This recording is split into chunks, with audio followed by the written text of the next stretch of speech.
when I first, like I like for women to walk on me with tennis shoes, so I'm kind of weird too. We have guys that like for women to urinate on them. We had guys that like for women to spank them. We had guys that would only be with women in orgies. You know, they have a lot of orgies. So back in the olden days, if you didn't have something strange about you, you was in the wrong business. So it was almost common. That's why all the girls came to the wrestler, because she could have oral sex with one wrestler. She could have anal sex with another wrestler. She could have regular sex over here. She could come to my room and get walked on. She'd go to another room and get her toes sucked. She'd go. So I came in the room one time, and Don Canuta and a whole bunch of other wrestlers was all in the room, and it was like 5 or 6 wrestlers. There was 2 girls laying on the bed. Both of the girls were getting banged. The other guy was sitting around with no clothes on. They had a 12-ounce beer in one hand and they private parts in the other hand, waiting their turn. And I'd never seen nothing like that before. I walked in the bathroom, the whole bathtub had beer iced down. On the table, they had all the cold cuts. They had the salami, the bologna, the ham, all type of different cheeses, grapes, and bananas. You know, they had a whole, and I said, where'd all this stuff come from? They said, the girls brought it. I said, well, who paid for this room? They said, the girls did. This is their room.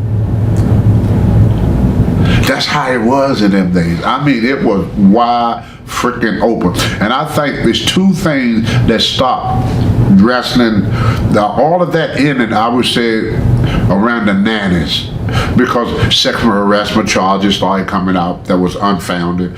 And then the main reason was diseases like AIDS. We didn't have to worry about AIDS. Back in the old days, all the wrestlers carried, you get them penicillin pills.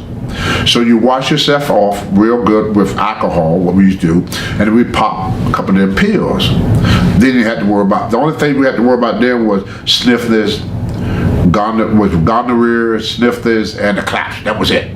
I mean, there was no herpes, there was no AIDS, there was nothing like, because people, the first time that I saw the change in the sex world, me and SD Joe, we had this girl, and this girl, she walked on me. They used to walk on me, and I used to go eat, and SD used to pound them. You know, he used to have sex with them. So one time I'm in the room, and SD just got through with this girl. She said, boss man. She said, oh, you want some? I said, no, I'm going to sleep. I said, come on, boss man. Get yourself some, boss man. I said, no, I don't want none. So he just got through having sex with her. So because I would have, and then I finally, she got up, she put her clothes on, and she left. I said, SD, did you see that? No, what are you talking about, boss man? I said, SD, she didn't wash up. Then we hear, knock, knock, knock, knock, knock. She went to another wrestling room. She didn't clean up. So I said, see, SD, that girl nasty. I didn't want to be with that girl, she's nasty. I thought she was nasty. Because if you have sex with somebody, and then you just get up and put your clothes on, that's filthy. And that's what she did. Oh gosh, man, I'll tell you, the promoters, all promoters that hired young boys, if they pushed a young guy, and one of the things, if they gave you a push as a young guy, and you're a good looking young guy, good suntan, go to the gym every day, work out and everything, they expect that of you. I mean, they expect you to be a guy who likes the girls, and they applaud you for it, and it helps you with getting your push. So yeah, you know, I know I heard a little while ago Ric Flair talking about being with thousands of women. I've never been with thousands of women, but I can say quite a few, and I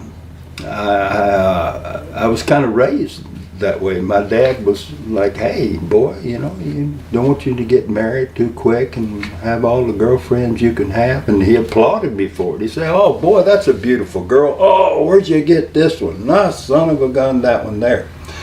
That it even goes further than that. I got one story I can tell you. You know Jim Barnett? Of course, yeah. All right, Jim Barnett. That I worked for him, and that was in. I'm sure you got an impression of him too. In the middle, oh yeah, and in the middle of the 70s, Barnett had what he called a fart club, And the boys would, young boys, especially myself, and Gerald Briscoe, and Ricky Gibson, and Jimmy Golden, and Bob Borton, all young guys. And we'd all meet for the Fart Club. Do you know what that stands for? F an arena rat today. It was the Fart Club. I mean, it was, I didn't say that, although that would make a lot of people mad. But that's the honest truth. And we had meetings. Hey, Robert, is Ricky effing the girls, and this is doing that, and what's Jimmy doing, and you know, like there was, yeah, there were groupies. Because it kept them coming back, I guess, to the shows. Yes, because what would happen, that if you're at a little Saturday night spot show over here, and you've got 20 of the prettiest dadgum girls in town, where's the boys going to go? Yeah. They're going to go buy the ticket, because you say, heck, you've got 6 guys there that the girls want to see, and then there's going to be a lot left. That's true. He would get there, we'd be on the 7th floor in the Hilton, he'd throw a mattress out the window or something, and just crazy stuff like that. Do you think the 10,000 women is accurate, or because I'm sure he's been with a lot of women, but that's the number he's thrown out there? Wow, you know, yeah, it could be accurate. He's been married, I don't know how many times. Enough that he still has to work. Yeah. He's just a phenomenal. He's nuts, you know. But he loves this business. Probably the greatest worker of all time, except for my dad. But I mean, Rick is different. But you know, I wouldn't be surprised 10,000 women visited him. And speaking of that, I know you've been married 22 years, but you were single a lot of your career. I understand back when you were breaking in, there was a lot more groupies than there are overall today in the wrestling industry. Yeah, there was all, and they were good looking, you know, they're good looking girls. And women are attracted to you if you're an athlete, plus they're attracted to, you know, if you're on a stage of any kind, like a rock and roll, just stage or movies, or they're pro wrestling, they're attracted to that, and they should be, you know, because we're real men, and but it seems like so one-sided that the men are the ones that are supposed to be all the horny ones and want to be, you know, with some girl, and it's really not that way. It's especially if you're a celebrity, you know. I used to think all these women wanted to be with me because I'm so handsome, debonair, but I sure, you know, it's just that they like the celebrity part of it. I'd see ugly wrestlers with beautiful women, so. When I started, the girls came into the wrestling business because they wanted to date the wrestlers. Now, girls get into the wrestling business because they want to be wrestlers. They want to actually be wrestlers. So there's not so much of the dating anymore like it was in our time, because the girls would travel from territory to territory back then. They might be in the Montreal territory for 2 weeks, then they go over to Calgary for 2 weeks, and they go down to Portland, Oregon for 2 weeks. So the girls were traveling around, and the girls were always, you know, they were some of the men's party favors. So but it makes sense. I mean, most of the guys won't talk about being with the girls because they all have wives and children now. But I got a wife and kids, you know. They think my wife thinks I come out here and I don't do any bad deeds on this road after 30 years. God, give me a break. I do whatever. Hey, I do what a man has to. What is it? A man has to do what a man has to do. she's okay with that? Well, I guess she's still living with me. But no, I'm not as promiscuous as I once was. But yeah, and there was girls who, we talked about this last night in the locker room. Girls who would come to the wrestling matches just to be with the wrestlers, the little groupies. we called them arena rats. Rat. Like rats that scurry around in the arena, in the old dirty arenas. And then they would be there, and they, like I said earlier, they would go get our beer for us and have our beer when we came to town, and they would have our food that we liked, and sometimes they would bake stuff for us and bring it to the hotel, and they would drive around the hotels at night and just one car after the other and slowly cruise the hotel until some door opened up and somebody whistled and in they came and away you went. So 18 to, like I said, 18 to 24, 25, before they were into the marriage thing, or maybe they had been married once and not married anymore, and they'd hang around with the wrestlers. When I started, there was this one, I mean, all the good guys had the beautiful blonde hair and the tan bodies, and the girls just went nuts over. I was always single, so we would have like a talent sheet in a lot of different territories, like Continental. I had a big tablet, and it's official talent sheet.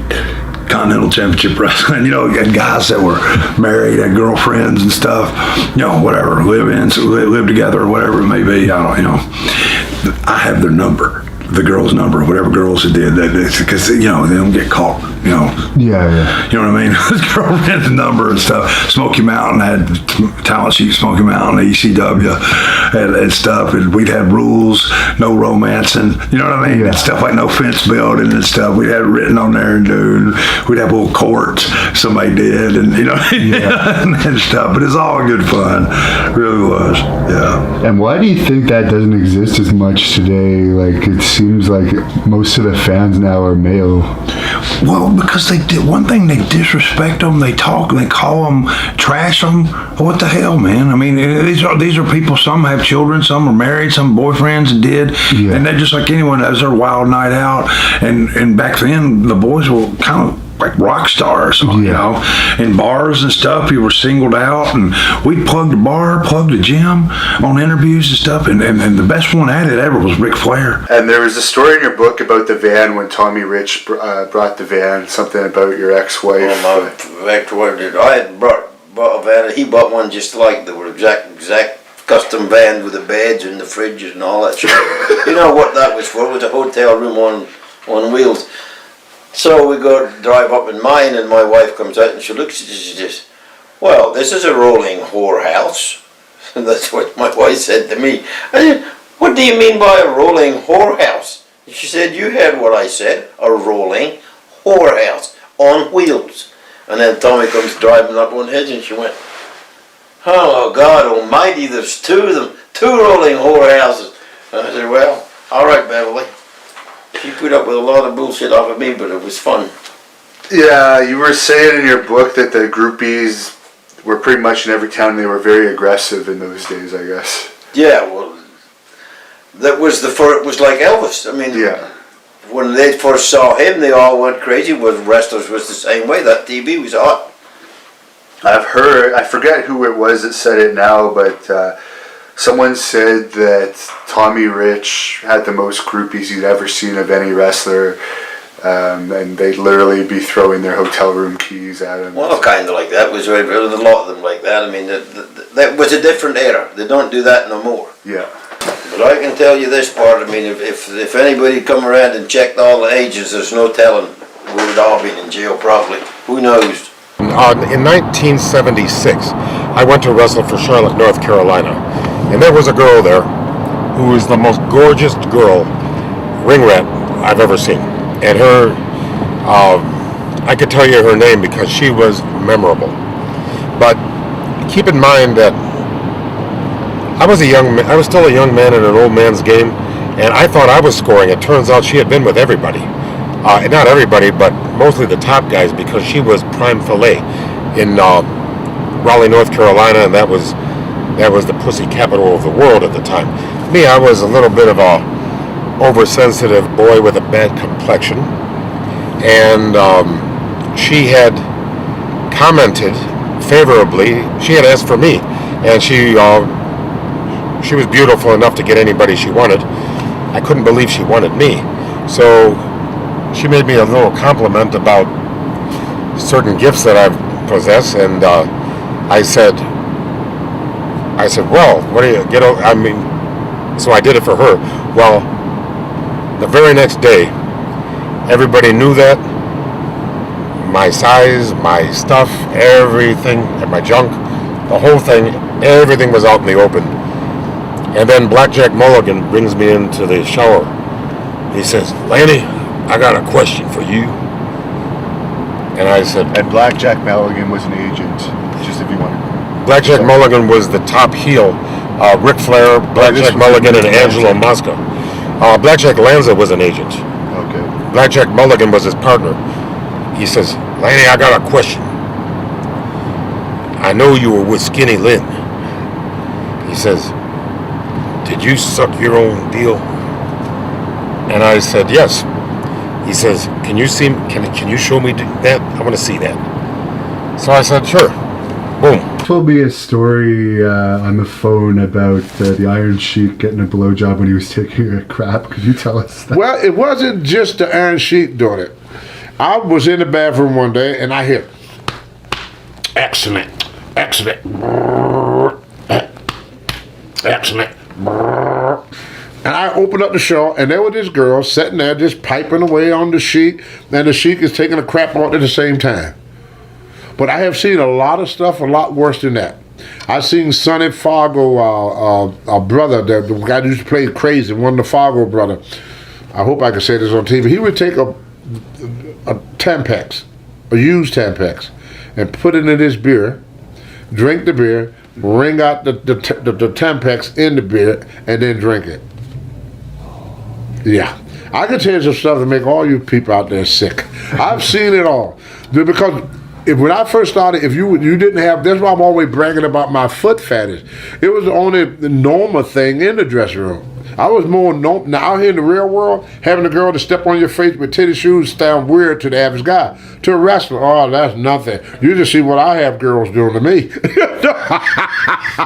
I mean, boy, because when you're on the roll every day, the brain get a little goofy.